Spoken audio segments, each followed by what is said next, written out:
Hey guys, welcome back to my channel. நீங்கள் பார்த்துட்டு இருக்கிறது அஞ்சு பழனி. நம்ம இன்றைக்கி என்ன செய்ய போகிறோம் பார்த்தீங்கன்னா, கேஎஃப்சி சிக்கன் தாங்க செய்ய போகிறோம். இன்றைக்கி நாங்கள் ஒரு கடைக்கு போனாங்க. அங்கே வண்டியில் போயிட்டே இருக்கும்போது காம்போ ஆஃபர்னு ஒன்று போட்டிருந்தாங்க. அதில் வந்து ஒரு கோக் பாட்டில், அப்புறம் வந்து ஃப்ரெஞ்ச் ஃப்ரைஸு, 4 பீஸ் வச்ச மாதிரி ஒரு பிளேட்டில் வந்து ஒரு இமேஜ் மாதிரி போட்டிருந்தாங்க பேனரில். அதை பார்த்துட்டு 149 இருந்துச்சு. சரி, நம்ம ஒரு காம்போ ஆஃபராக போய் சாப்பிட்லான்னு சொல்லிட்டு ஷாப்புக்குள்ளே போனோங்க. போயிட்டு உக்காந்துட்டோம். அந்த வெளியே போட்டிருக்கீங்கன்னா அந்த காம்போ கொடுங்கன்னு கேட்டோங்க. பார்த்தா அவங்க என்ன சொல்கிறாங்கன்னா, அதில் வந்து கோக் வரும், ஃப்ரெஞ்ச் ஃப்ரைஸ் வரும், ஒரே ஒரு பீஸ் தான் சிக்கன் வரும் அப்படி சொல்லிட்டாங்க. எங்களுக்கு ரொம்ப ஷாக் ஆகிடுச்சு. என்னடா இது, வெளியே ஒன்று போட்டிருக்கீங்க, உள்ளே கேட்டால் ஒன்று தான் தருவீங்கன்னு சொன்னதும் நாங்கள் டக்குன்னு எழுந்து வந்துட்டோம். மாமா என்ன சொன்னாங்க, நான் வீட்டில் செஞ்சு தரேன் அப்படின்னு சொல்லிட்டு வீட்டுக்கு வந்துட்டு காய்கறிலாம் வாங்க போயிருந்தாங்க. காய்கறிலாம் வீட்டில் வச்சுட்டு மறுபடியும் போய் சிக்கன் வாங்கிட்டு வந்தோம். மாமா என்ன சொன்னாங்க, நீ செய் அப்படின்னு சொன்னாங்க. அண்ணா வந்து கேஎஃப்சி சிக்கன் செஞ்சது கிடையாதுங்க, சிக்கன் பக்கோடா கூட செஞ்சது கிடையாது. எனக்கு வந்து அது இன்ட்ரெஸ்ட் கிடையாது. யாராச்சும் செஞ்சு கொடுத்தாங்கன்னா நல்லா சாப்பிடுவாங்க. எங்கள் வீட்டில் 2 அக்கா இருக்காங்க, 2 பேருமே சூப்பராக சமைப்பாங்க. அவங்க எல்லாம் அம்மா சமைப்பாங்க, 3 பேரும் சிக்கன் பக்கோடா சூப்பராக செய்வாங்க. எனக்கு அவங்களாம் இருக்கிறதுனால எனக்கு அந்த மாதிரி நாட்டுமே போனதில்லை. நம்மளே செஞ்சு சாப்பிட்ணும் அப்படின்னு சொல்லிட்டு ஏதாச்சும் கேட்டோன்னா அக்காவே சமைச்சு கொடுத்துருவாங்க, இல்லை அம்மா சமைச்சு கொடுத்துருவாங்க. இப்போ வந்து ஹஸ்பண்ட் சமைச்சு கொடுத்துட்றாங்களா, எனக்கு அந்த இன்ட்ரெஸ்ட் கிடையாது. எப்பவுமே கேஎஃப்சி சிக்கன் வந்து மாமா செய்வாங்க. இன்றைக்கி சரி நான் செய்யலாம், மாமாவும் சொன்னாங்க நீயே செஞ்சு வீடியோ போடு அப்படின்னு சொல்லியிருந்தாங்க. சரி நம்ம ட்ரை பண்ணி பார்க்கலாம் சொல்லிட்டு தாங்க நான் ட்ரை பண்ணேன். மாமா மறுபடியும் கடைக்கு போயிட்டாங்கங்க. நான் அந்த கேப்பில் வந்து டிவியில் வந்து கேஎஃப்சி எப்படி செய்வதுன்னு பார்க்கலான்னு சொல்லிட்டு போட்டால் அவங்க கண்ணா பின்னான மசாலா போடுறாங்க. எனக்கு ஒன்றுமே புரிய மாட்டேங்குது. என்னடா இது இவ்வளோ மெஷர்மெண்ட்டு, தயிர் சில பேர் தயிர் ஊற்றுறாங்க, பால் ஊற்றுறாங்க, நிறைய மசாலா போடுறாங்க, pepper, white pepper, black pepper, onion அதெல்லாம் போடுறாங்க. என்னடா இதுன்னு சொல்லிட்டு சரி நம்ம மாமா வந்ததுக்கப்புறம் செஞ்சுக்கலாம் அப்படின்னு சொல்லிட்டு மாமாட்ட கேட்டேன், நீங்கள் செய்கிறீங்களான்னு சொல்லி கேட்டேன். நான் சொல்கிறேன், நீ ஏன் அதே மாதிரி பண்ணுன்னு சொன்னாங்க. சரி மறுபடியும் சொல்லிட்டு ஒரு பயத்தோடு தாங்க நானே ஆரம்பித்தேன். ஆனால் கொஞ்சம் சிம்பிளாக தான் சொன்னார் மாமா. என்னென்ன மசாலா சொல்லியிருந்தாருன்னா, சோள மாவு, மைதா மாவு, பெப்பரு, உப்பு, ஒரே ஒரு முட்டை, அவ்வளோதாங்க பொருள். நம்ம காரத்துக்கு ஏற்ற மாதிரி தேவைப்பட்ட நம்ம வந்து தனி மிளகாத்தூள் ஆட் பண்ணிக்கலாங்க, அவ்வளோதாங்க. எனக்கு சொன்னதும் ஷாக் ஆகிடுச்சு. சரி நம்ம ட்ரை பண்ணலான்னு சொல்லிட்டு மாமாட்ட ஒன்று கேட்டு போட்டுட்டு இருந்தாங்க. 1 கிலோ சிக்கன் வாங்கிட்டு வந்திருந்தாங்க. அந்த 1 கிலோ சிக்கன் நல்லா வாஷ் பண்ணி வச்சுட்டு அதில் 2 முட்டை உடச்சி ஊற்றிட்டு கூட வந்து கொஞ்சம் லேசாக பெப்பர் போட்டு நல்லா மிக்ஸ் பண்ணி கொஞ்சம் நேரம் ஊற வைக்க சொன்னாங்க. கொஞ்சம் நேரம் ஊற வச்சுட்டு இருந்தேன்.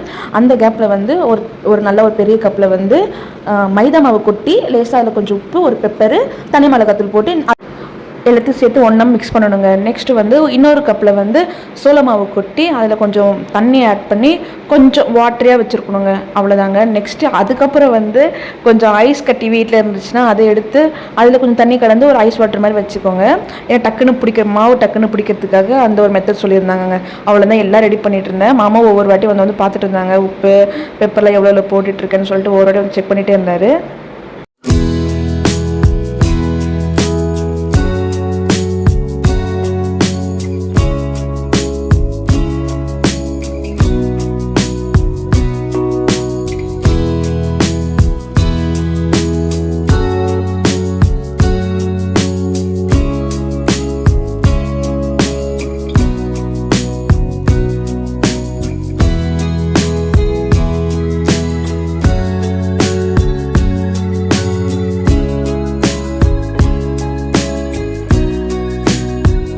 எல்லாத்தையும் ரெடி பண்ணி வச்சுட்டாங்க. இப்போ வந்து ஃபஸ்ட்டு பீஸ் வந்து மாமா எப்படி ரெடி பண்ணுறதுன்னு சொல்லியிருந்தாங்க.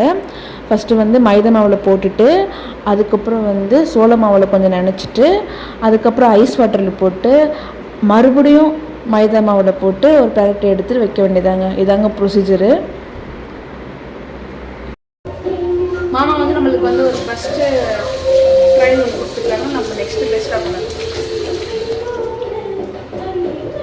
தீர்ப்பாய் விடுமா, நான் என்ன சொல்றேன் நான் பண்ணிக்கிறேன், இவனை மட்டும் பார்த்துக்கலாம்.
ஆர்வத்தில் எண்ணெய் கொதிக்கவே இல்லைங்க, அதுக்குள்ளேயே டக்குன்னு போட்டுட்டேன். ரொம்ப நேரம் வெயிட் பண்ணிகிட்டு இருந்தேன் நல்லா பொரிஞ்சு வரத்துக்கு.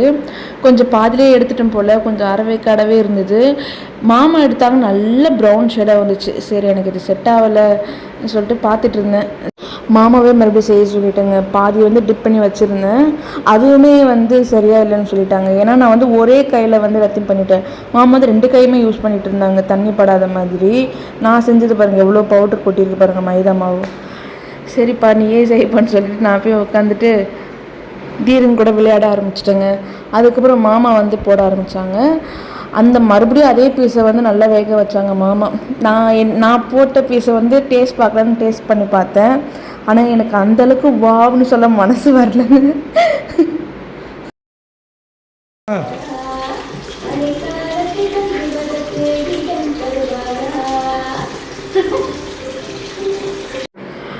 நான் போய் உட்காந்துட்டு அவர் செஞ்சு கொடுத்த பீஸில் நான் ஒன்றுனா சாப்பிட்டுட்டு இருந்தேங்க. தீரனுக்கு கொஞ்சம் கொஞ்சமாக புட்டு கொடுக்க ஸ்டார்ட் பண்ணிட்டேன்.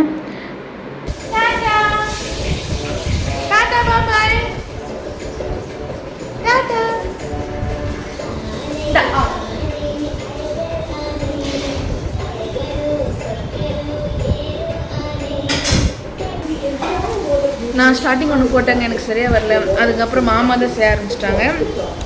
கொஞ்சம் சாப்பிடவே ஆரம்பிச்சிட்டோம் தீரும் நானும். இப்போ மாமா செஞ்சதா பார்க்கலாம். மாமா நல்லா செஞ்சுருக்காங்க. வா சூப்பர்.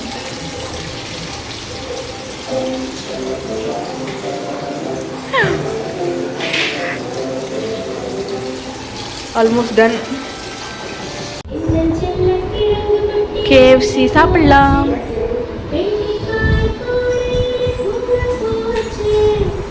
எப்படி இருக்கு?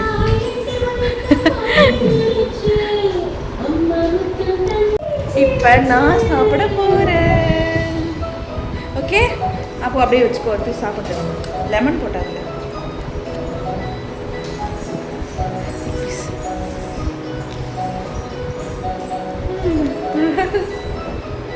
சூப்பராக இருக்கு.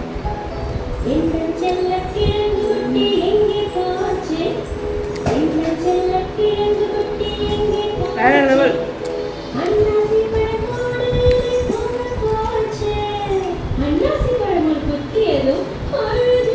சிம்பிள் தான். நீங்கள் வீட்டில் செஞ்சு பார்த்துட்டு எப்படி இருக்குன்னு சொல்லுங்கள், கமெண்ட்டில் சொல்லுங்கள். இந்த வீடியோ பிடிச்சிருந்தால் லைக் பண்ணுங்கள், ஷேர் பண்ணுங்கள், கமெண்ட் பண்ணுங்கள், மறக்காமல் சப்ஸ்கிரைப் பண்ணுங்கள். பாய். கோக் டப்பா எடுத்துகிட்டு எப்படி போயிட்டுருக்கா?